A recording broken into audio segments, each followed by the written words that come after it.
नमस्कार, मी राज आणि शेतीराज यूट्यूब चॅनलमध्ये आपलं मनापासून स्वागत आहे. मला माहिती आहे तुम्ही आनंदित असणार किंवा नसणार, पण शेतकरी सध्या दुःखात आहे. कारण प्रत्येक ठिकाणी हा पाण्याचं प्रमाण जास्तच आहे. बऱ्याच ठिकाणी मोजक्या ठिकाणी थोडं कमी जास्त आहे, पण पाण्याचं प्रमाण सगळ्यांकडे जास्त आहे. तर मित्रांनो, तुम्हाला माहीत असेल प्रत्येक आमदार खासदार यांना आजपर्यंत एकही आंदोलन करावं लागलं नाही, तरी त्यांना भत्ता असेल, त्यांचं मानधन असेल, हे वाढत राहतं. पण प्रत्येक वेळेस शेतकरी यांना प्रत्येक गोष्टीची आंदोलने करूनसुद्धा अक्षरशः प्राण जातसुद्धा तरी इतकं काही भेटत नाही, इतकं आपल्याला कळतं आहे. परंतु प्रत्येक शेतकऱ्यांना विनंती, अशा कोणत्याही गोष्टी करू नका. जीवन एकदाच आहे, मन मारून नाही तर मन भरून जगा. आयुष्यामध्ये एक गोष्ट आहे की बार बार फेल होने से कुछ न कुछ तो मिलता है. म्हणजे काहीतरी गोष्ट घडण्यासाठी काहीतरी घडलेल्या गोष्टीपासून काहीतरी शिकावं लागतं, असं म्हणणं आहे.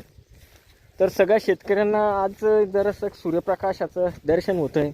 आमच्याकडे किमान 8 दिवसांपासून सूर्य तर ये जाय करतो आहे, लपंडाव खेळतो आहे.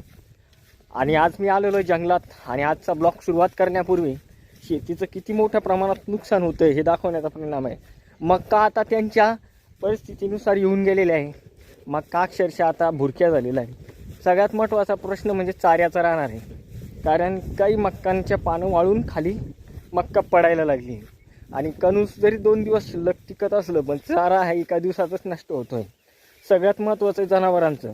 आता सध्या जरी दुधाला चांगला भाव मिळत असला, तर मग शेवटी पुढे भविष्यात चारा कसा निर्माण करायचा हे महत्त्वाचं आहे. त्याच्यामध्ये आलेलं पीक आता सध्या खाता येत नाही आहे, ते पूर्ण नष्ट होत चाललेलं आहे. सरकार आपल्याला किती मदत देते हे आपल्याला पण माहिती आहे, त्याचं काही सांगण्याची गरज नाही आहे. काहींच्या शेतामध्ये तर कमरा इतकं पाणी तुंबलेलं आहे. आता त्या शेतकऱ्यांनी तेवढ्या पैशामध्ये काय काय करायचं मला सांगा. की शेतीमध्ये असणारे जे सूक्ष्म जे असती माती तीच वाहून गेली. आता त्याच्यात दुबार पेरणी करून तरी काय फायदा होणार आहे? आलं लक्षात तुमच्या? कारण काय होतं आहे, सगळ्यात महत्त्वाचा मुद्दा हा आहे की शेतकऱ्यांना आजपर्यंत प्रत्येक गोष्टीमध्ये GST भरत राहिलेला आहे. देशासाठी सुद्धा सेवा करणारा हा शेतकरीच आहे.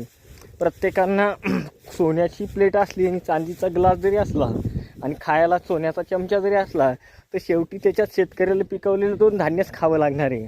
मग सरकारला हे समजत कसं नाही आहे?